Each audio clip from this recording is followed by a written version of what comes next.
Okay. Just a quick prayer. Thank you, Abba, that the Barbers are back with us and that they were able to share the love of this Kahal throughout this country. And we're just blessed that they are still here with us and part of our congregation.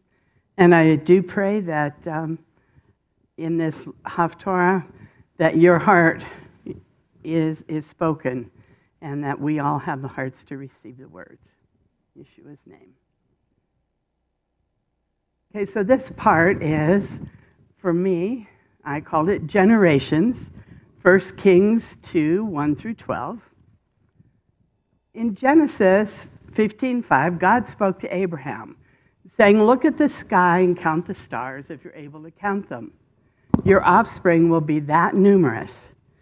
And he goes on and said, "I am the Lord who brought you up from Ur of the Chaldeans to give you this land to possess." In Genesis 25, 4 through 5, God told Isaac, "I will confirm the oath that I swore to your father Abraham. I will make your offspring as numerous as the stars of the sky.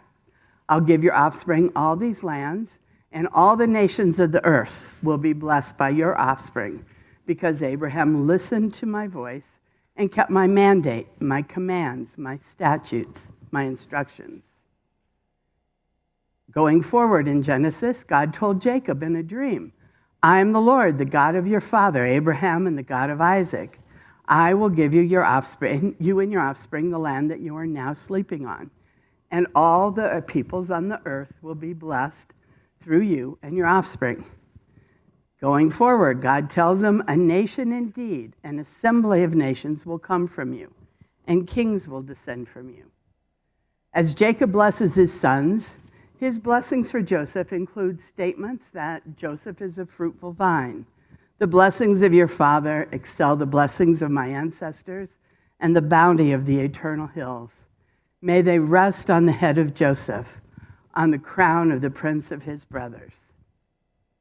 When Israel claimed Joseph's sons, Ephraim and Manasseh, as his own, in this Torah portion, he said, "May he bless these boys, and may they be called by my name and the names of my fathers Abraham and Isaac, and may they grow to be numerous within the land."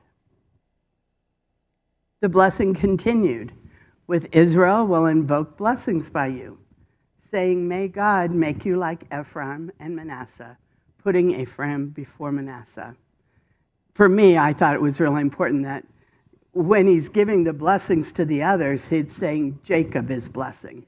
But in this, he says Israel made this blessing. So it's the everlasting and the spiritual, not Jacob as a mortal man who gave that blessing.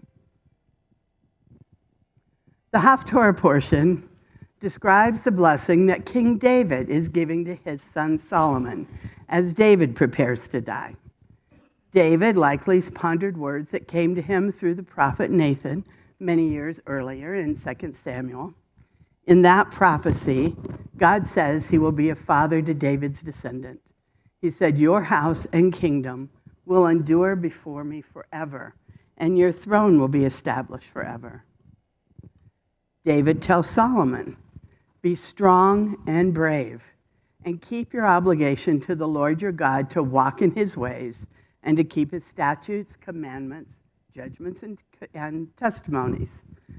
This is written in the law of Moses so that you will have success in everything you do and wherever you turn."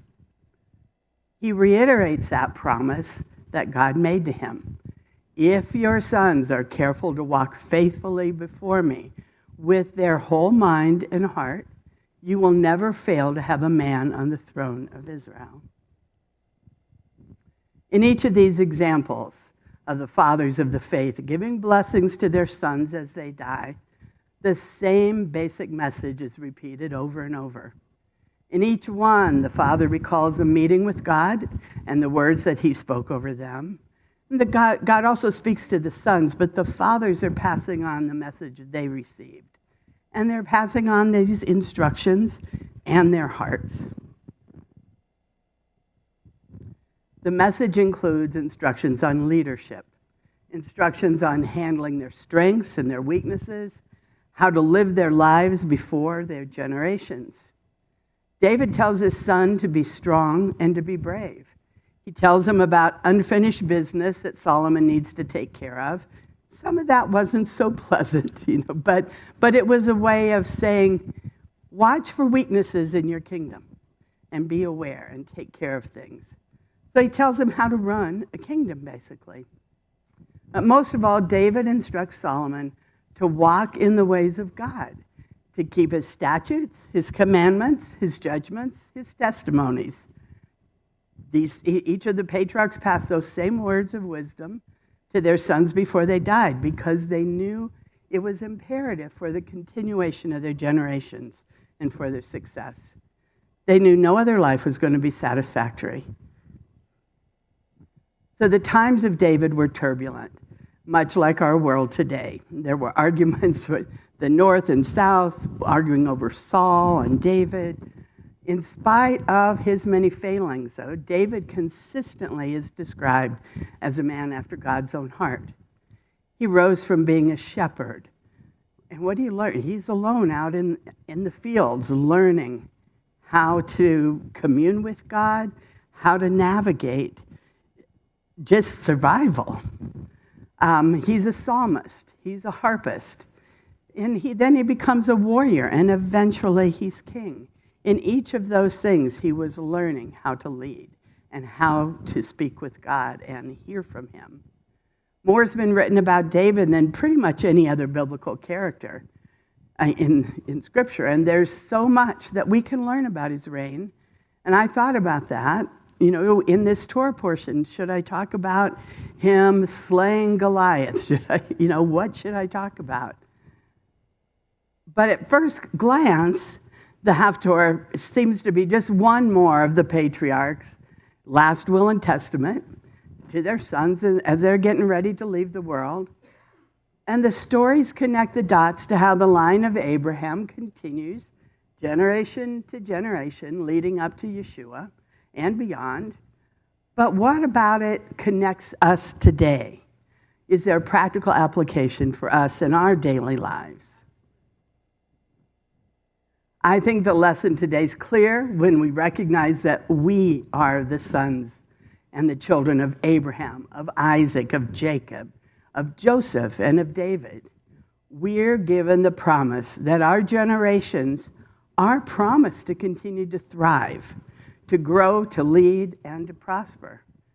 The messages these men gave, generation after generation, give instruction on how to walk for these God-given promises to be fulfilled. So as his children, he has left the same instructions for us to pass to our children, our generations. The generations aren't limited to biological children. There's many of us in here that don't have biological children, but they include our friends, our fellow believers, our extended families. I don't have kids, but my sister does. They're a part of my generations. All the children in this hall are part of our generations. We're children. We're part of our generations. So we have instructions to share and to live out long before our days end. I'm not ready to go quite yet. The instructions are repeated over and over. Be strong and be brave. Listen for the voice of the Lord. Walk in his ways.